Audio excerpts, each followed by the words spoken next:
کیا تم نے نہیں دیکھا کہ جو لوگ آسمانوں اور زمین میں ہیں اللہ کی تسبیح کرتے رہتے ہیں، اور پر پھیلائے ہوئے پرندے بھی،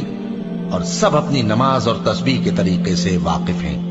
اور جو کچھ وہ کرتے ہیں سب اللہ کو معلوم ہے، اور آسمان اور زمین کی بادشاہی اللہ ہی کے لیے ہے، اور اللہ ہی کی طرف لوٹ کر جانا ہے۔ کیا تم نے نہیں دیکھا کہ اللہ ہی بادلوں کو چلاتا ہے، پھر ان کو آپس میں ملا دیتا ہے، پھر ان کو تہ بتہ کر دیتا ہے، پھر تم دیکھتے ہو کہ بادل سے مے نکل کر برس رہا ہے،